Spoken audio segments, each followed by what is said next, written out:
Us your story with Dr. Ebony. I am Dr. Ebony. Today's topic is being different in the Bible Belt. My guest today is Rob Jones. Welcome, Rob. Hey, Dr. Ebony. I like that. That's nice. See, I know, it has a ring to it. So for those of you who are watching and have watched my previous episodes, you know I give full disclosure on my guest. And Rob and I go way back. So that's why I was really laughing and cracking up before I started the intro and could barely introduce myself. Rob and I worked as actors in a traveling children's theater troupe. So Rob was my tour manager. So he made sure that I would not strain, I have to say it as she would say it. He made sure that I did not strain my ovaries. So,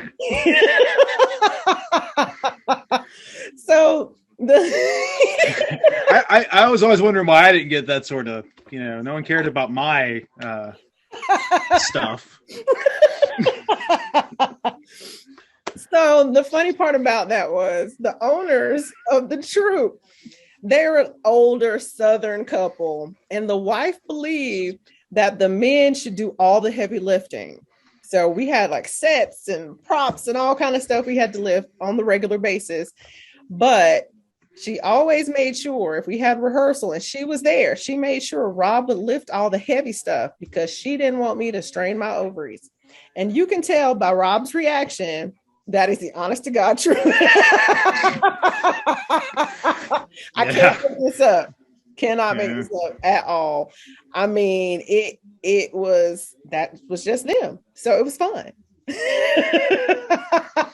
Very, very, very sweet couple. I mean, and yes. She was really concerned. It was out of actual concern. I was just like, okay.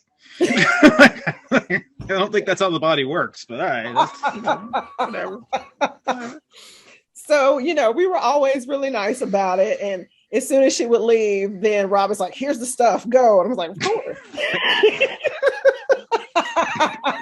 He would just throw it at me. And then here we are loading up stuff again.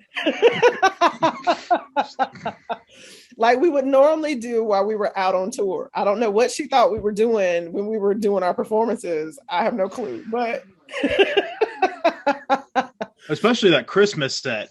There's no way I was doing that by myself. Oh, it's not happening. That was a beast. That was a beast. Yeah, that was not happening. So enough about that. Let's get to Rob. And let's begin with how you would classify yourself as far as your gender identity and your ethnicity. I'm white and a man. Okay. Cis male. Right. There you go. Where did you grow up and what was your family structure like? I grew up in Columbia, South Carolina, in the Dutch Square area, which it was, to be honest, it was a very poor area when I lived there. We had a rough beginning.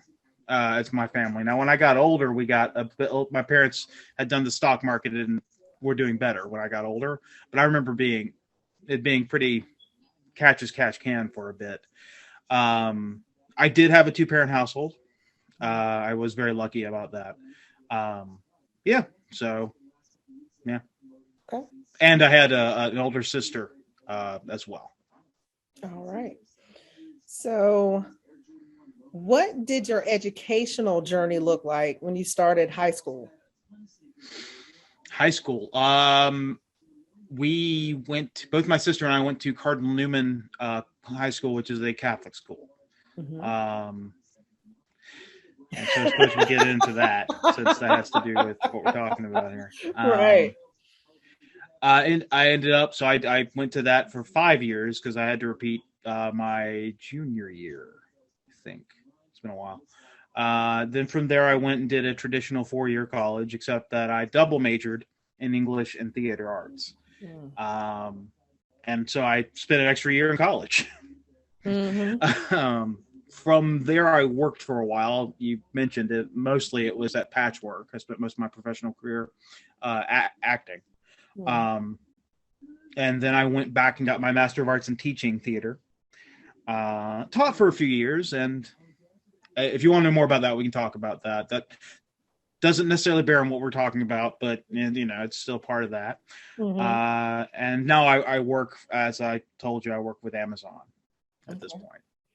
All right. Making the same amount, by the way. I don't know if that's good or bad, but that's a whole nother conversation for us to have. Right. Now, you mentioned your educational journey in high school, going to Cardinal Newman. So how was that going to a private Catholic school?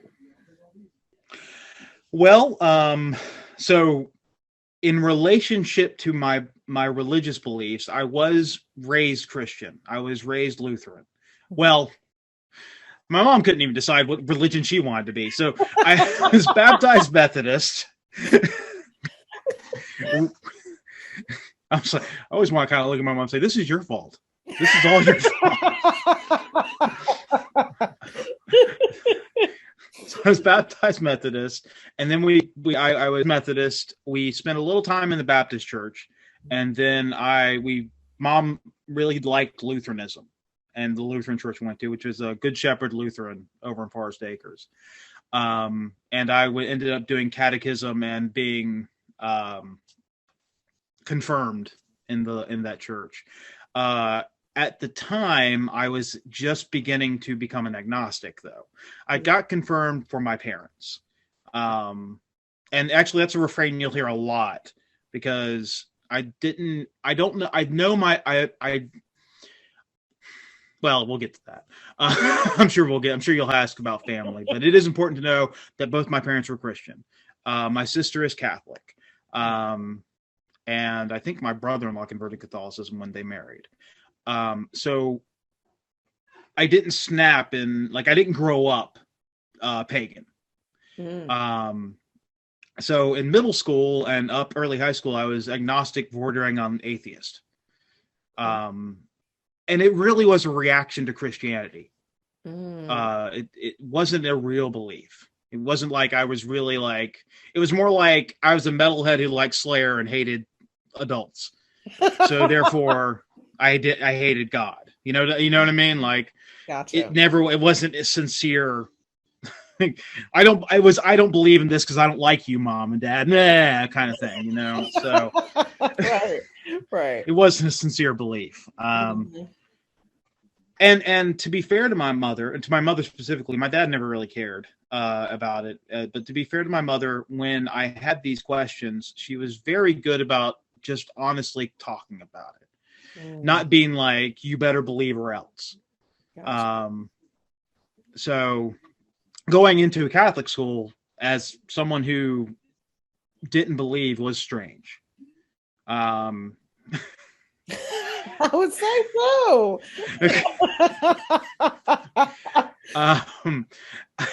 Especially since they would have us go to we had it wasn't weekly, a monthly mass we had to attend on campus.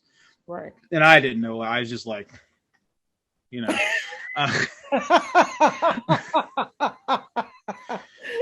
and then of course 4 years of religion class, which was split for me. And again, it's kind of a testament to what's happened, because my first few years was with a man named Mr. Evans, who unfortunately has passed away. He was an interesting man. He didn't like me very much.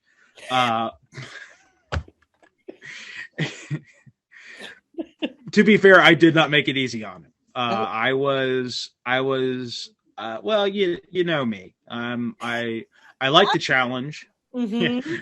I like the challenge. And I challenged, but I was trying to sincerely understand.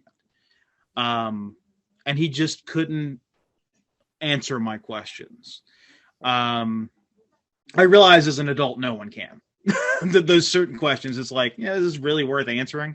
As an adult, I'm like, yeah, whatever. Right. So that was my high school years. It was dealing with that agnosticism / atheism. probably bordering on what you would think of if you think of LaVeyan Satanism, and I can explain what that is if you feel like that would help people. Yes, very much so. We will definitely get into that. Yeah.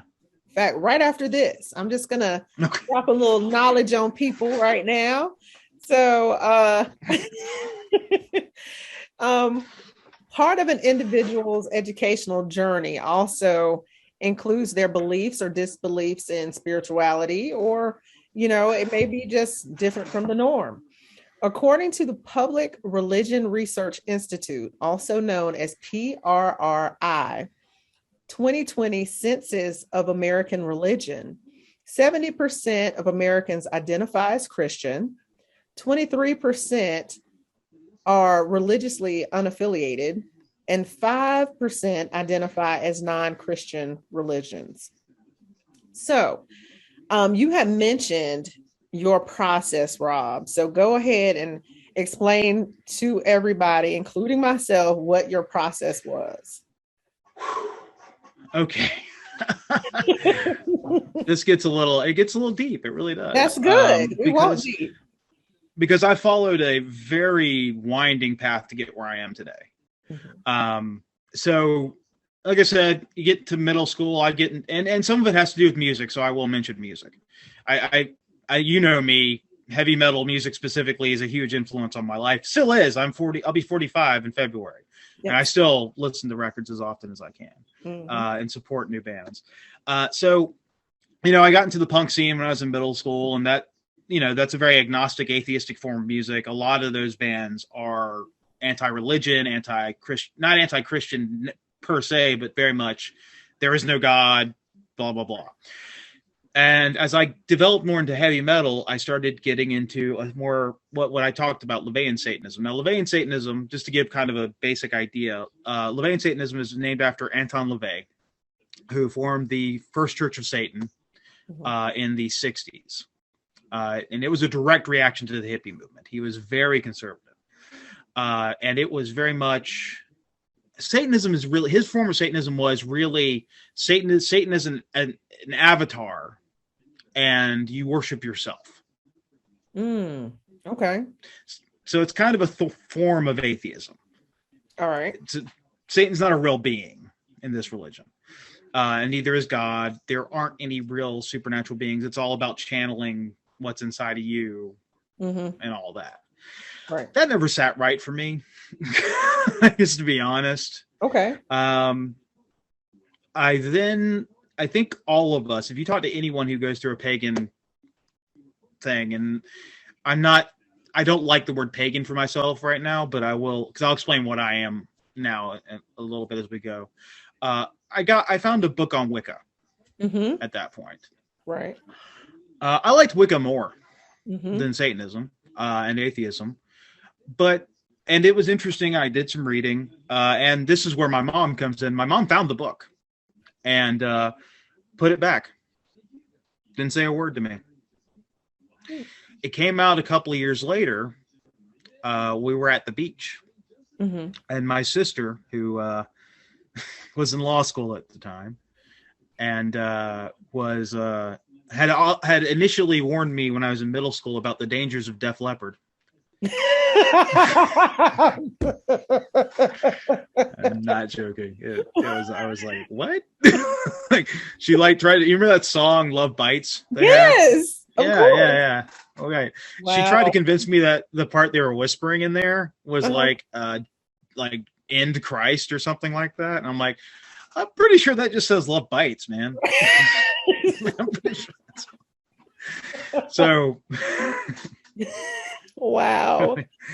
I just thought there was like, okay. And so this was funny because I have that traditional, because you'll hear a lot from people who are in my position, that there was a fundamentalist, I wouldn't call my sister fundamentalist necessarily, but there was kind of a very strict form of Christianity somewhere. And that was my sister. My mom was a hippie. And she's like, and later she talked to, like, my sister said something about some case she was studying where this Wiccan claimed to set fire to a police car with his brain, like, his mind. Okay. And I was like, well, Wicca is a peaceful religion. They're like all about not harming anybody. And my mom was like, and my sister's like, well, you shouldn't be defending them, blah, blah, blah. And my mom was like, well, Rob, I found that book you were reading. And, I just want you to be happy. Okay. So, this is where my existence is. Because my mom was like that. My dad didn't care. Like, literally, he did not care. So I did go with Wicca for a couple of years, but that did not work for me. I felt, and this is not to insult anyone who is Wicca or who follows Wicca, I don't have a problem with it. I had two issues with Wicca. One was that I felt like it was just kind of Christianity, but focusing on a goddess as opposed to a god. There's a lot of the same sort of don't harm people. I'm not saying you should go out and harm people. I'm just going to go ahead and say that now. But yeah, you got to add that. You got to add that. I'm just going to make sure we say that I'm not for harming people. It's not something I love. But it was, in a lot of ways, something similar. The other problem I had is it presented itself at the time falsely. Now, a lot of modern Wiccans are much more realistic about this, but it claimed to be an unbroken lineage from pre-Christian times. It's not. It's completely impossible for it to be. So as I went along, I bebopped along as kind of an agnostic for a while, kind of not knowing what I thought and what I believed.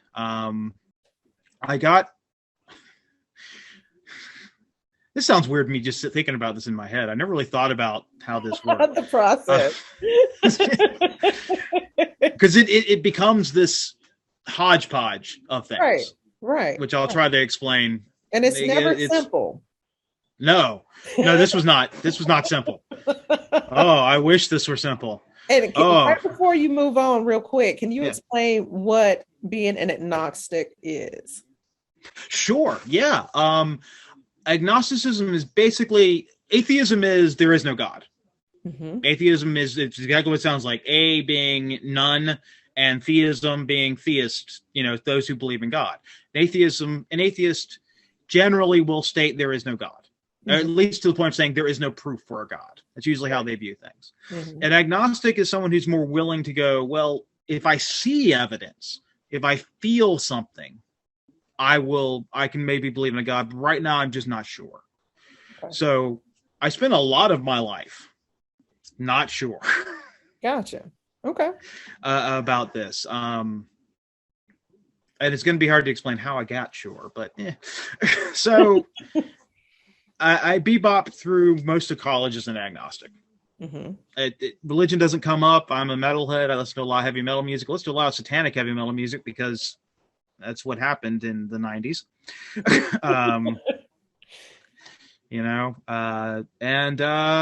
I just kind of, I did my degree. And I ended up going to do a summer stock theater in Unto These Hills in Cherokee, North Carolina. This is actually instrumental to my development because there was, working among them was a holy man for that section of the tribe. I don't like using the word shaman because shaman is actually specifically for a tribe in the Caucasus Mountains in Siberia. So it's one thing we use that word interchangeably, and it's really not true. Gotcha. The Cherokee would not have called their holy men shaman. Right. I don't remember the word for it. Mm-hmm. And he looked at me one day, and this was amazing. He looked at me. I'm sitting there getting ready to do my thing on the set and, act. And he looked at me. He's like, the spirit's like you. And didn't say another word to me for another couple days. Huh. I was like, what? So a couple days later, he comes up to me and says, hey, I think you should do what we colloquially think of as a dream quest. I don't know if you've seen those in movies where people get like, we did not do this, but they do things like take hallucinogenics and kind of find themselves. This whole idea of, again, not actually what it would be called. It's kind of inaccurate, but it's a way of explaining to your audience what that is. And this basically, we didn't do psychedelics. He took me into a sweat lodge for 24 hours. Ooh. and sweated me out until I started to hallucinate. Now I'm actually aware. I occupy an interesting space with this because I believe that it happened, this experience, but I'm aware of the science behind it. Okay, gotcha. So I'm well aware that I was dehydrated to the point of hallucination. You know that on this hand, but on this hand. Right. But there is a part of me that knows it was real too. So, right. Usually what they do dream quests for is finding what some people might call a totem, some people would call a spirit ally, these sorts of things. So I found a spirit ally in wolf, the animal spirit wolf. Yeah. Now, this is the first time anything like this has happened. And I know this sounds crazy to people, but I feel wolf. I hear wolf. I can, these are things I have sensory understanding for. Maybe I'm making up in my head. I don't care. It works for me. And, because it's funny to talk about these sorts of things because it does sound a little crazy to be reasonable. Like, to be fair to, everyone, I'm like, yeah, I know you think I'm nuts. It's fine. It's a little madness now and then. It's, loved by the wisest men kind of thing. And so that's really the first supernatural thing that attached to me, and the first what becomes my religion. From there, it develops into a lot of other weird supernatural experiences that happened at this place. There's a lot of weird stuff that happened. I saw a fairy, a ghost orb. Up close. So one of our rules was we were dark Sunday. Like, we didn't perform Sunday. One of our rules was you don't go to the theater on Sunday. You've met me. It's not. Yeah, that means Rob went on Sunday. Yes. to be fair, I had partied the night before, so I was in an altered state of mind. That did not. And so I went and sat down in the audience. And I saw this glowing orb appear on one of the sides of the stage, and it flew and floated like right here. Wow. And winked out. Like I said, is it real? Is it not? It was a product of inebriation. Could have been any of those things. It just feels real to me. Right. You get it. So I bebop along a little bit. Try Satanism again for a little bit. No, it's not. I'm not that selfish. I just can't do it. I can't worship myself. That feels weird. I don't know. And other people do it great. Have a good time. But really what I was looking for is a way of connecting to my ancestry. Right. And I realize that now, looking back on it. And I am half Native American, half Cherokee. A quarter Welsh and a quarter German. And the Native American didn't speak to me that hard. I just didn't. It didn't sing to me. It didn't make me feel right. So I tried my German side, and I started looking into a religion called Asatru. And I'll explain that. Asatru is a name for people who worship the gods of the Vikings. And it is ancient Scandinavian for our faith. Well, no, that's not true. It's ancient Scandinavian for faith in the gods. I'm sorry, I apologize, because the gods are called the Aesir and the Vanir. So I tried that. Kind of got the feeling that it wasn't quite there yet. Okay. So 2017 is when 2014. 2015? Wow, it's been a while. Around 2014, 2015. Somewhere in there. And right before I moved, I had come across something called the CR-FAQ, and that is Celtic Reconstructionist Frequently Asked Questions. It is just a website where you can go and learn about what's called Celtic Reconstructionism. And what this is literally trying to reconstruct the pre-Christian religion of the Irish, Scottish, Welsh, Cornish, these people. And it's huge. I read through the whole thing. It's actually a book. They've made it into a book, and it's this thick. Wow. Yeah. And it's basic questions. And so that did something different than everything else had. The only other thing that done something quite like that is my connection to Wolf. So I started reading about the pre-Christian Celts. And I started finding the FAQ suggested finding actual scientific, like archaeological papers, things of that nature. Those are not fun to read.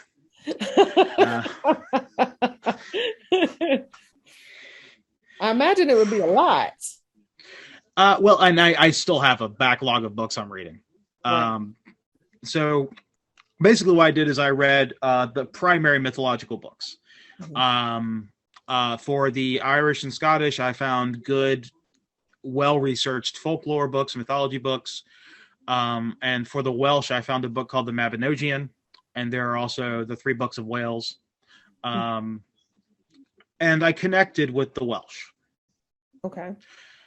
And so I started really focusing on that, on the Welsh. And I basically ended up forging a connection with a god who's called Gwynapneith. He is the Welsh god of winter, death, and war. He is similar to Odin, for if anyone in your audience knows anything about Viking mythology. He is you know how elves look, like with the pointed ears, and they're kind of haughty? Yeah. That's where that comes from.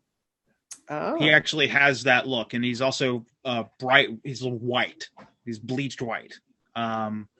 His name literally means white son of mist in Welsh. Oh. And so I connected to him.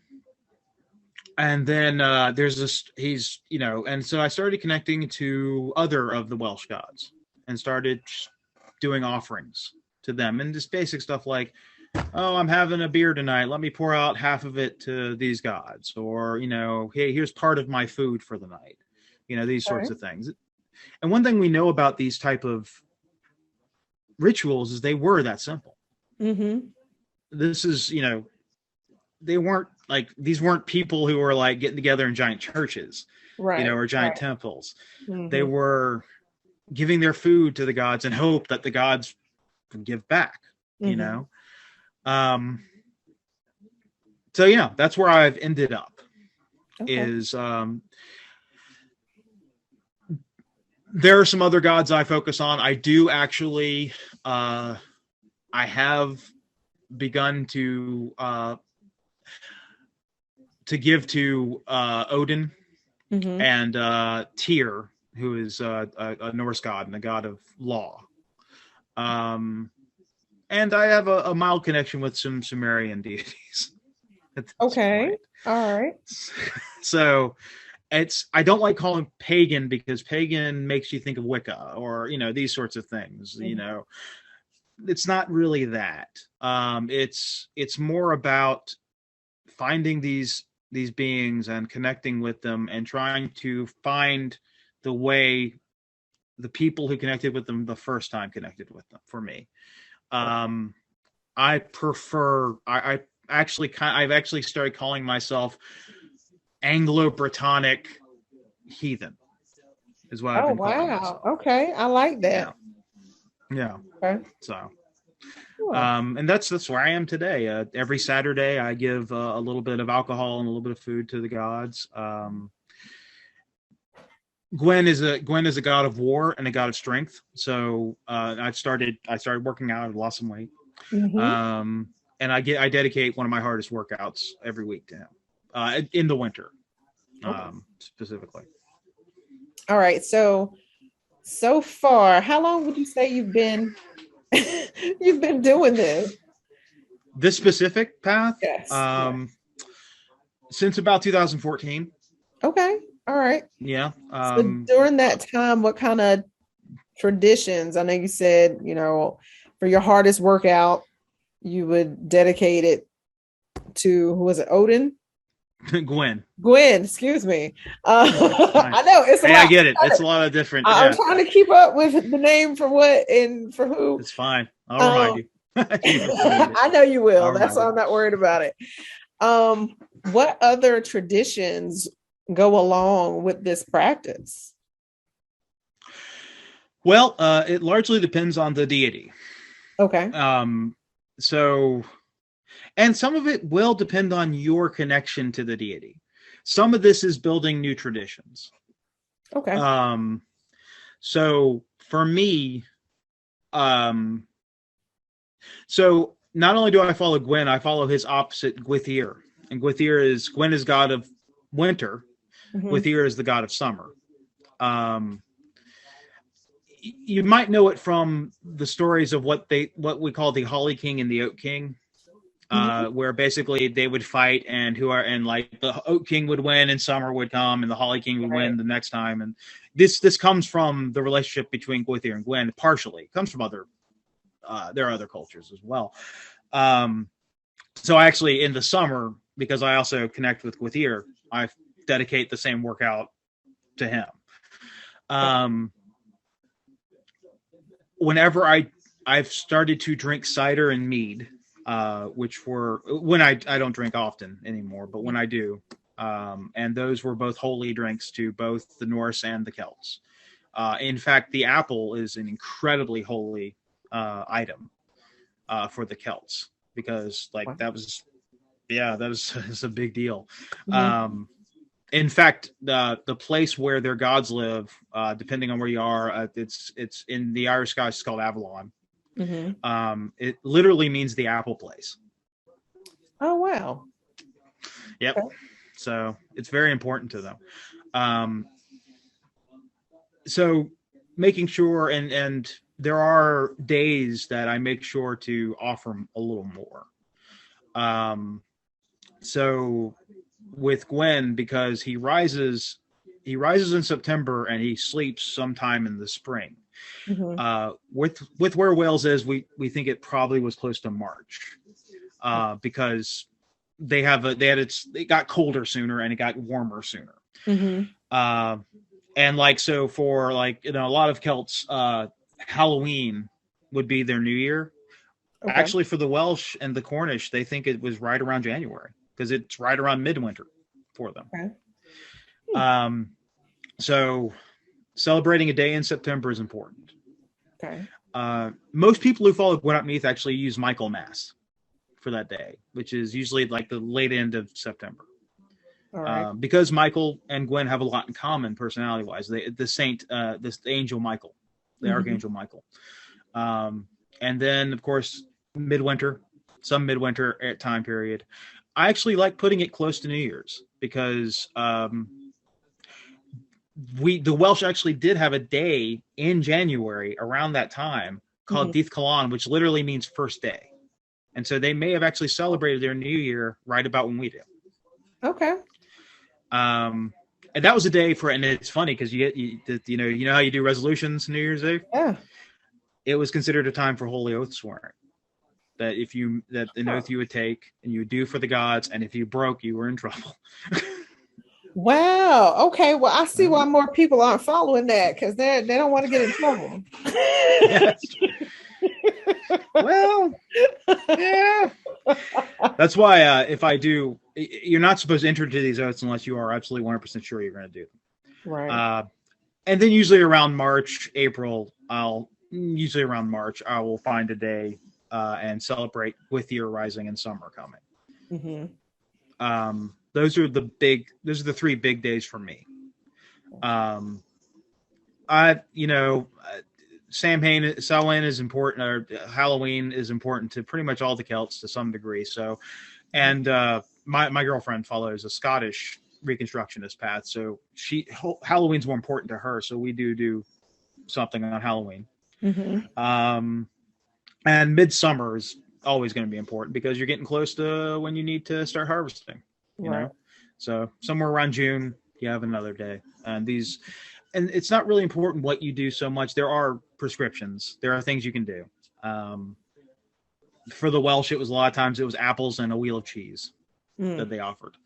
Okay. But generally speaking, what I would do is I'll offer a portion of whatever dinner we're eating that night, the little bit of whatever festive libations, alcohol we're having, and just give that to the gods. And it's really broken up into three types of beings. You have the gods, you have the spirits, and you have the ancestors. Okay. So with you and your own personal journey, how has it been living in the South? Also knowing that this is the Bible Belt and having your set of beliefs. I'm in a weird situation, I will say. If you talk to most people who are some flavor of pagan, heathen, whatever you want to call it, they usually have had really negative experiences with Christianity. I've had a mix. I've had a mixture. I do think sometimes people on my end of the spectrum interpret things negatively when they're not meant that way. You know, I don't really think that if someone says, "Hey, I'm praying for you," that's a negative thing necessarily. I'm like, "Hey, I can use all the help I can get." Right. Go right ahead. Pray to your God. Because there's one thing about me that I should explain. I'm what's called a hard polytheist. Now, people think Christians are the opposite of atheists. They're not. Christians, you could argue that Christians are atheists about every other God besides the Christian God. Ah, good point. The true opposite of an atheist is me. I believe in every God. I believe in the Christian God. I believe he exists, but I don't choose to worship him. He doesn't connect to me personally. So if someone wants to pray to him for me, I'm like, hey, maybe. You know, right. I'm not going to complain. I actually had a really lovely conversation in my adulthood right before I moved here with some Jehovah's Witnesses that were coming around my neighborhood. We just had a nice conversation about our belief, and they were perfectly kind to me. I was honest, and they were perfectly kind to me. I have had my fair share of idiocy, for a better word. But I have had my fair share of "you're going to hell, devil," and I'm like, oh, I don't believe in hell, so good luck. Can't go there if I don't believe in it. Just saying. And to be fair, you really didn't believe in hell until about 500 years ago. But but we're not going to talk about that. I've had that. I've had my fair share of teachers who picked on me about my viewpoints, whether I was an agnostic, an atheist, Satanist, pagan. Wow. I've had my fair share of teachers come to my defense, of Catholic and Christian teachers come to my defense. My mom, she doesn't, I haven't had a real conversation about my religious belief. I don't think it would be an issue, but I don't know if it's worth it. My mother is elderly now and probably not much longer for this world, to be honest. Right. The question is it worth having the argument? Is it worth having the discussion right now? Yeah. Is it that important to me? And the answer I came up with is no. Oh. Right. I love my mom. My mom loves me. She'd probably still love me. We'd probably have a mild argument. Though my mom did tell me she stopped going to church because she was praying in front of a tree. And I swear there's one other time I was like, this is your fault.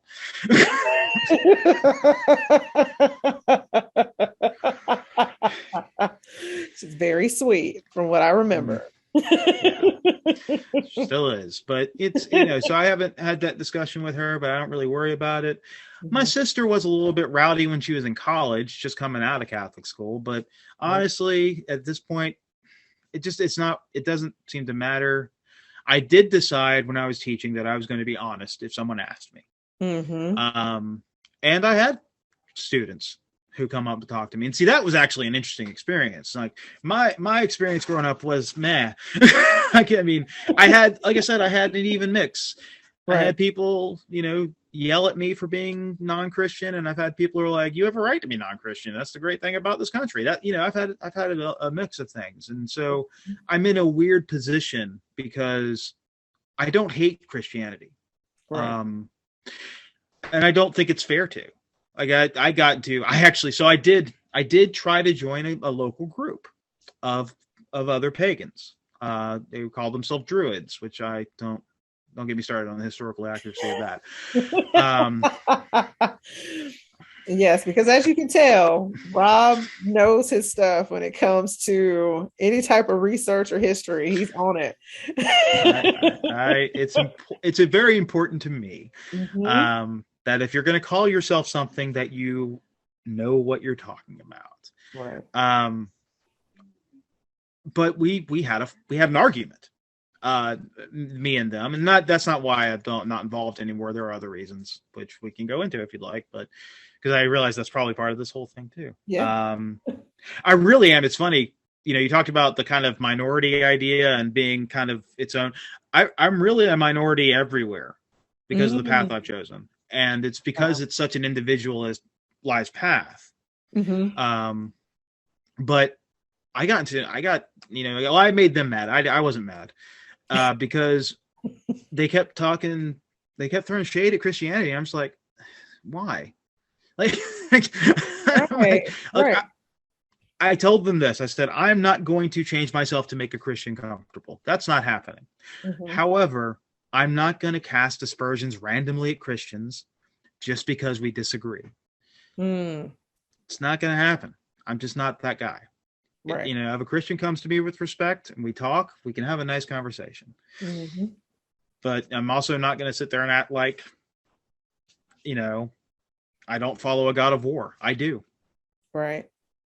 You know, which means, I mean, another thing I've been doing, I do a martial arts class, you know, these sorts of things. And I'm not going to apologize for that, but I'm going to treat everyone with respect, because I've met more people, like, for me with Christians, as far as when I was growing up, I met more people like the Eekers than I did like the fundamentalists. Like, you know, and the Eekers didn't care. The Eekers knew I was pagan. They didn't care. They're like, whatever. Yeah.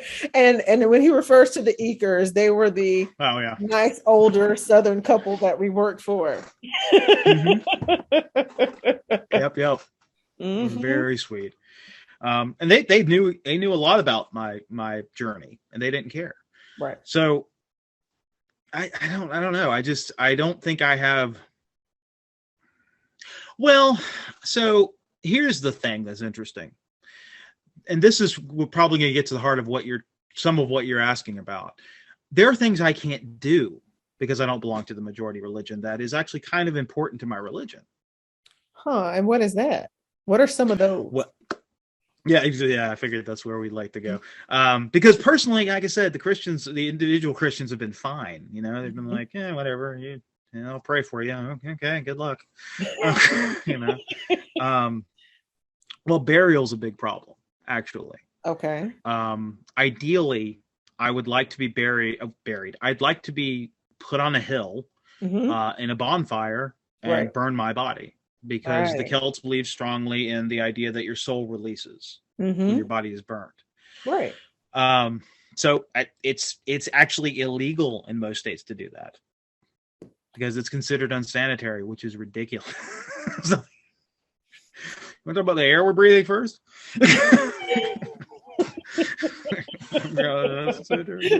Well, we're not going to talk about that one.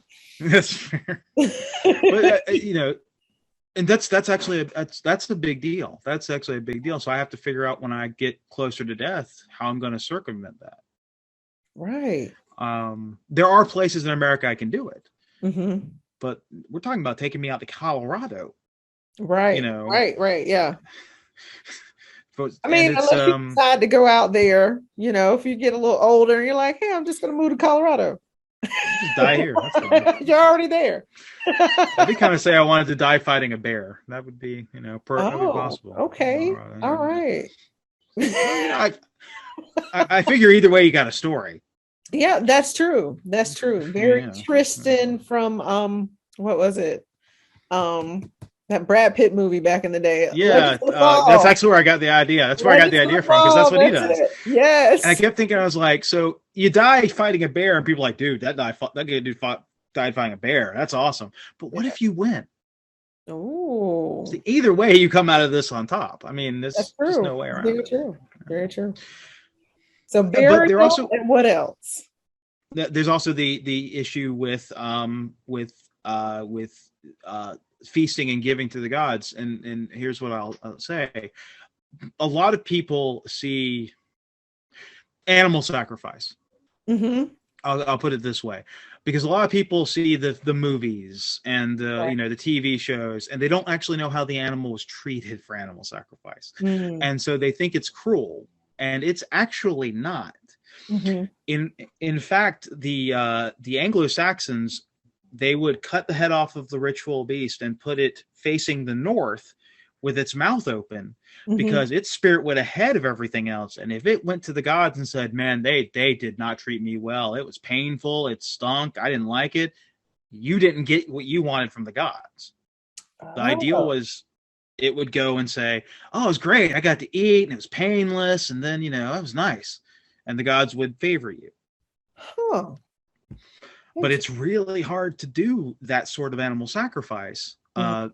Voodoo's helped a bit with that, because I think that there is some legality with chickens now that you can do. Okay. But it's funny, because this goes back to me talking about being comfortable for Christians, because there are pagans who don't like the idea of killing a fatted calf and eating of it and cooking it, eating it, because it makes Christians uncomfortable.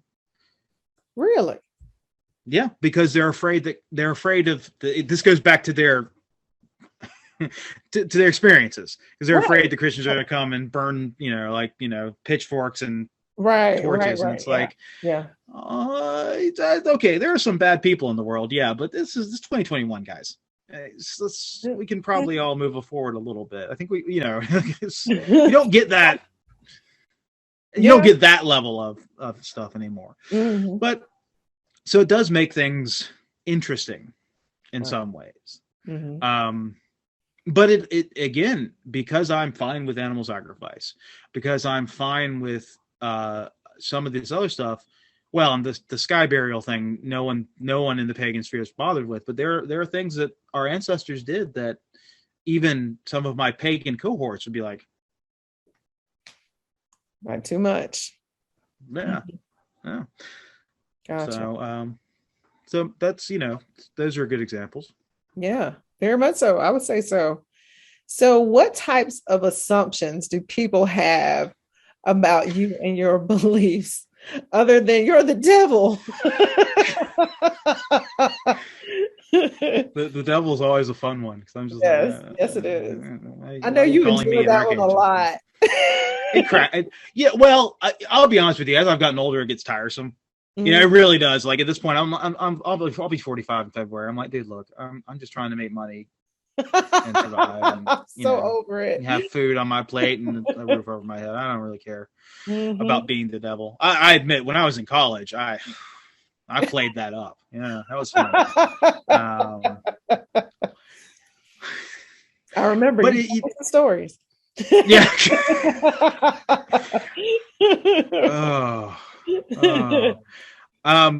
I think the interesting thing is as I've changed my beliefs, they really think things like the show Vikings is real. And it's like, no, those are I know who put it out, but they're fictionalizing a lot. Right. They think things like oh god, what was that? I've been asked some really crazy things, actually. I do my favorite is I still get the devil thing in a different way. Okay. So Gwen also is very similar to other hunts gods, in that he has a deer horn, is a deer antlers, right? And oh, by the way, I should mention that Gwen was actually named as the ruler of hell. Okay. All right. like it's funny. I always like to enjoy having this conversation because like a lot of people who follow these other horn gods are like they think it's the devil. I'm like, dude, it literally, if you read the sources on Gwen, King Arthur enthroned him in hell above the demons. It literally says that. It's like, you guys can. You're not as having it as bad as I am. Just,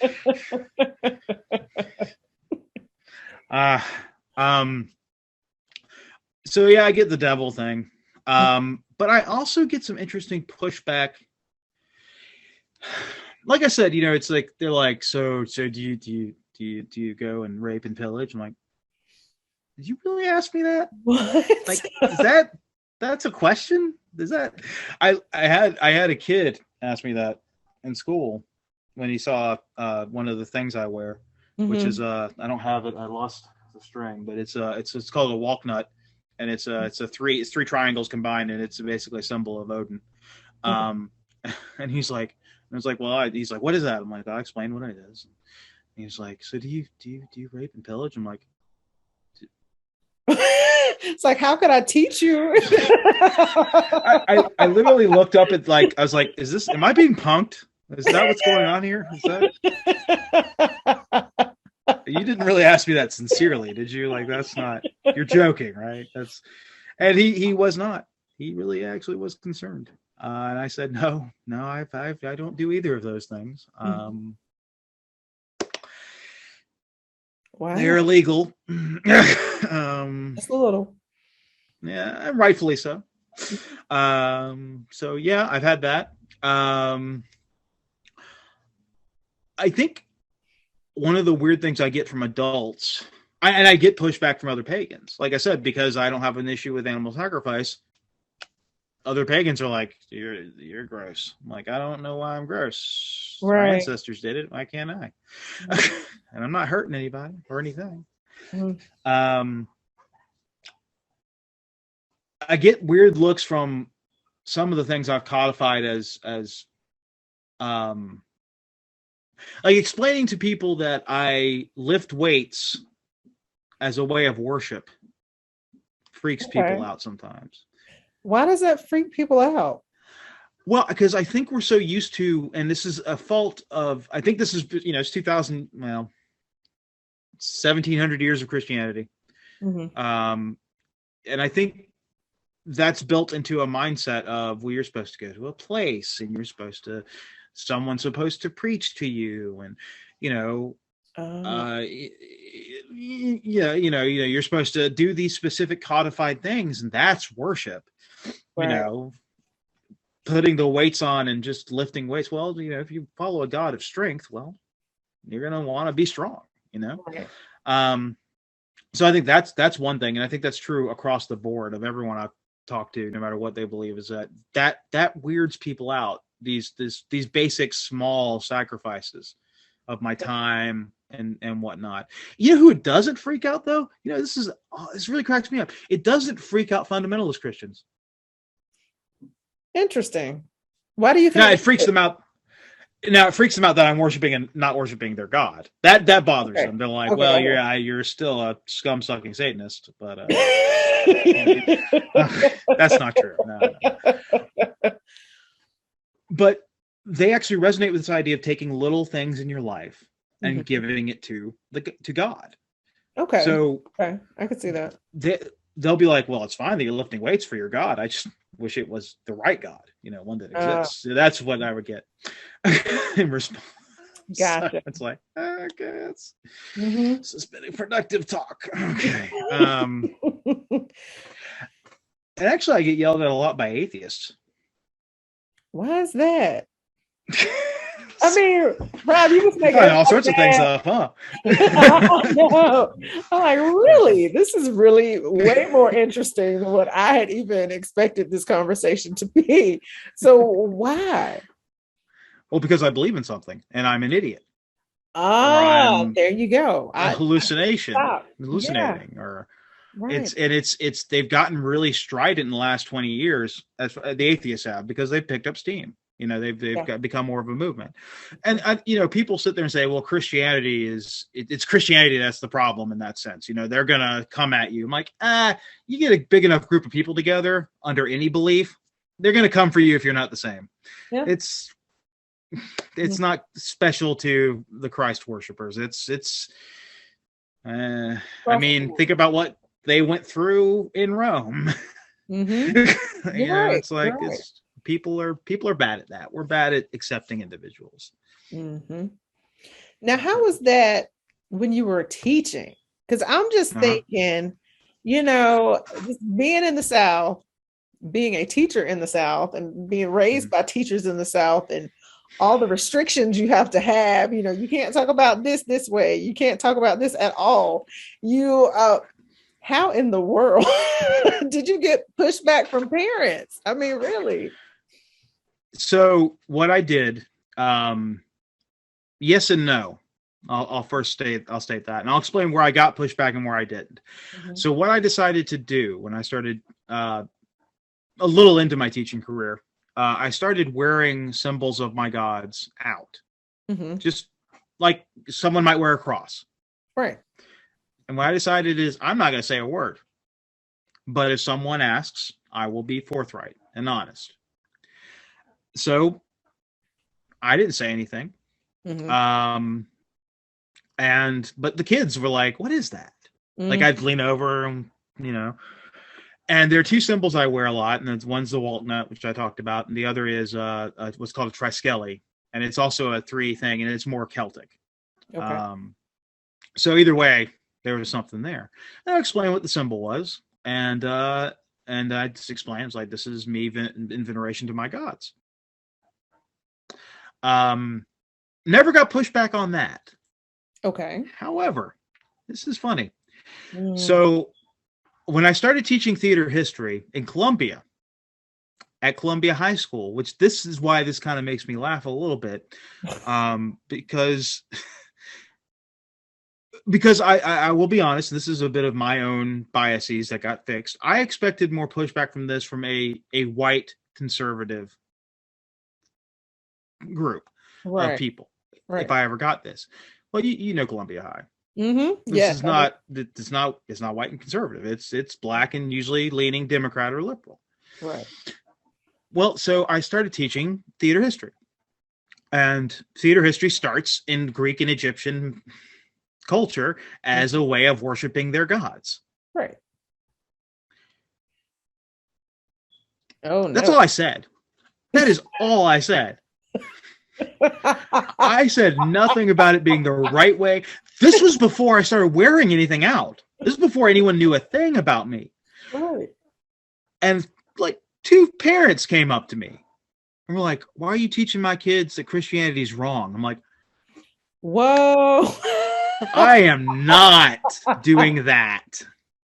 Right. I have never once. So I had to start adding in what I jokingly called a trigger warning when I would teach it, to explain that I am not telling you to worship the Greek pantheon. I'm not telling you to worship the Egyptian pantheon. I am simply stating that this is the cultural stew pot that theater came out of. Right. Wow. Wow. Yeah, that shocked me too. It's like, really? Okay. Yeah, it was surprising to me. And I was like, well, I mean, I'll be more strident, but you should. I don't have any stance on who you should worship. I don't have a heaven or a hell. I don't have any sort of, as far as I'm concerned, we all go to the same place. So, you know, so I don't care if you believe in whatever you believe, what, you know, you're going to where I'm going. So it doesn't matter. Right. So that's the main pushback. There was an assistant principal I used to teach in Conyers, Georgia. It was the last school I taught at. And there was an assistant principal that gave me a little side eye, just a confused kind of look.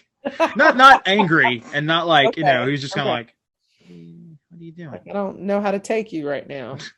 And I wasn't the only, to be fair, I wasn't the only pagan who is similar to me at that school who taught. There was another one, history teacher. You know, I'm not going to say anything more about, because I don't out people if they're not comfortable. But I was just like, I don't know. There wasn't a lot of pushback. There was here and there and some weird stuff, Right. Mostly just kind of like, I don't understand why you don't believe in God. I'm like, well, I do. I just don't worship him. Right. Right. So That's yeah. very interesting right there. So you mentioned that you believe that we all go to the same place when we die. Yep. So what is that place? Is the place named? Is it just we all end up there? I don't know. the place is named. It's called Anuan in Welsh, in the Welsh Celtic language. And it just basically means the other world. Is basically what the word means. Okay. In the Welsh pantheon, the belief is that there are two sets of gods, each descended from a great primordial being. The good gods, and I use good lightly because neither of them were really good and evil. They were gods. A friend of mine put it very succinctly. He said that it's really gods of civilization and gods of the wild. Okay. Not really good and evil. Like the good and evil thing came about later and was put on it by Christians who saw things as more good and evil, more black and white. These ancestors, these people, I don't think really any of pre-Christian religion had a concept of good and evil in that sense. There were obviously things that were right and wrong, and they were absolute, but good and evil in a spiritual, cosmic sense, like that. And the Anun is the denizens of the wild, is where they live. And the belief is that when you die, your spirit goes there and becomes what we think of when we think of fairy. Okay. Or partially. There are other beings that are also called fairy too. But a lot of them are ancestor stories. In fact, there are two modern stories that are very similar to fairy tales as in the mythological sense. One of them is ghost stories. And the other is UFO abduction stories are almost identical to fairy tales. Oh, wow. Yeah. The idea of fairy, when the fairy are kidnapping people, basically. They do the same stuff. Bright lights, you get taken somewhere you don't want to be, and you get violated for however long. Wow. So, that whole thing. Yeah. Yeah.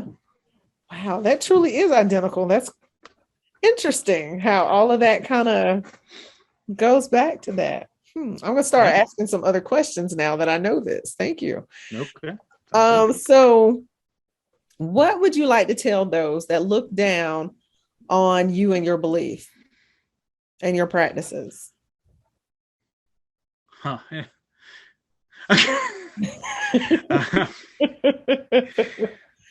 Honestly, I'm a big live and let live type of guy. My response to many things, many of my beliefs and ideas, whether they be religious, political, any of that, is, hey, you know what? Leave me alone. I'll leave you alone. Right. And that's really what it comes down to. Is I'm not here to bother you. I'm not here to convert your children into some dark thing. I'm not here to do anything other than live my life to the best I can and take care of mine. So I don't have an issue with people, and no matter what they are. I want you stay over there, I'll stay over here. Right. So, yeah. Okay. So now, what advice would you give people considering breaking from the traditional Bible Belt beliefs and doing the research like you've done? What advice would you give them? Well, one, do it. That'd be the first thing. Too many times in my life, and I think most people's lives, you get too worried about what's going to happen. But you know what? Life isn't easy. Life never is. It doesn't matter what you do. You can be Christian and it's not going to be easy. You can be, straight or gay or black or white. It's not going to be easy. Life isn't going to be easy for you. Life isn't easy, and none of us are getting out of it alive. True. Very good point. So if you feel pulled a direction, you should do it. I recommend you learn as much about the path as you can to make sure it's right for you. Too many times, and this is true on all sorts of places, you'll find someone who purports to be an authority, and they're lying. And I'm not being hyperbolic. I mean, they're lying. Like, they are deliberately trying to deceive you so they can take your money. Knowing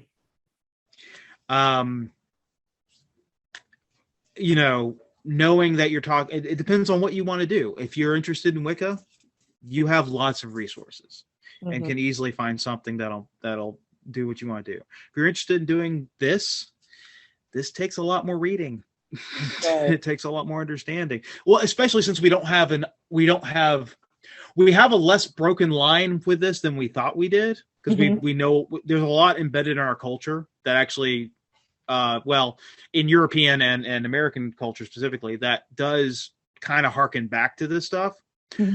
But it is still a broken line that you have to fill in the cracks.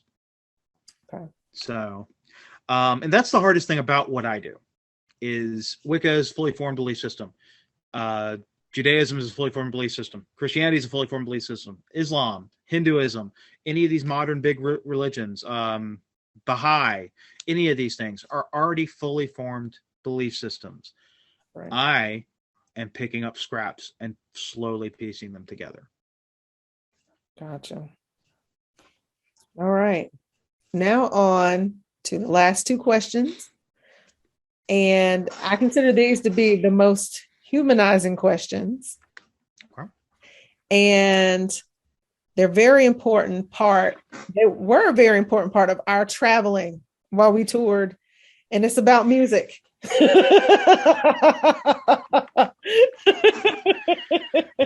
deserve this, I suppose. As he takes a drink. So the first question is, what is your favorite song that represents you?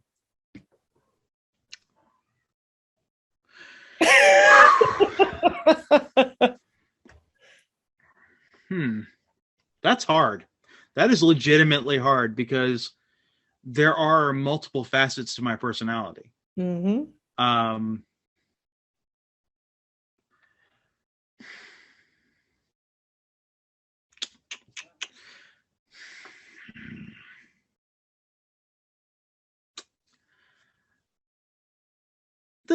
I would probably end up with Heading Out to the Highway by Judas Priest.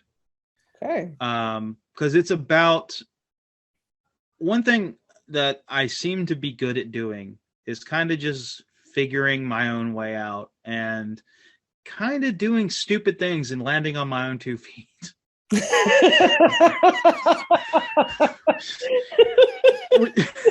Which isn't technically what the song's about. Technically, the song's about, this idea of going on a great adventure.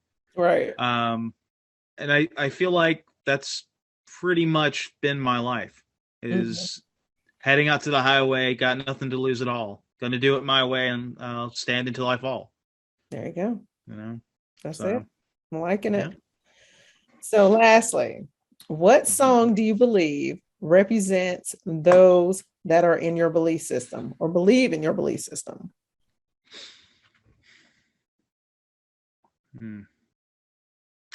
That's a difficult one because there aren't many.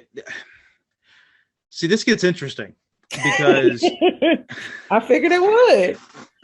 Well, because technically there are no others that believe in things the way I do believe in. It is a very individualized path, but technically there are people who follow a Reconstructionist path.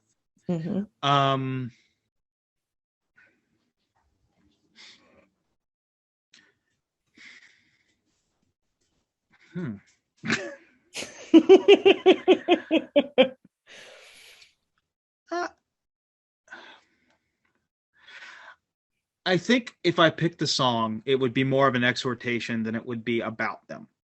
Okay. So it would be more of a command, if you would. And it's a song that's by Motorhead. And people who know me know that's my favorite band of all time. Yeah. and it's called Stand. And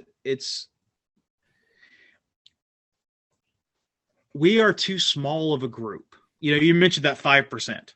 Mm-hmm. And people like me are in that are in like a 0.01% range. Right. And as much as I can sit here and say, you know what, I didn't have that bad of a time with individual Christians, people have a bad tendency to just kill things they don't understand. And I mean that literally. Mm-hmm. And sometimes you have to just stand up and say, no, this is who I am. This is what I need to be. And you're going to deal with it. Right. Mm-hmm. So I would say it would be not about them, but more, I see a lot of, cowardice in my belief system. And at a point, we have to just stand forward and say, this is who we are. You deal with it. Right. And I think that's a very important lesson to learn for a lot of people who follow my path. All right. Well, thank you so much, Rob. Thank you for telling us your story. And to all of you, thank you for watching. Take care, and may there be peace, love, understanding, and social justice for all.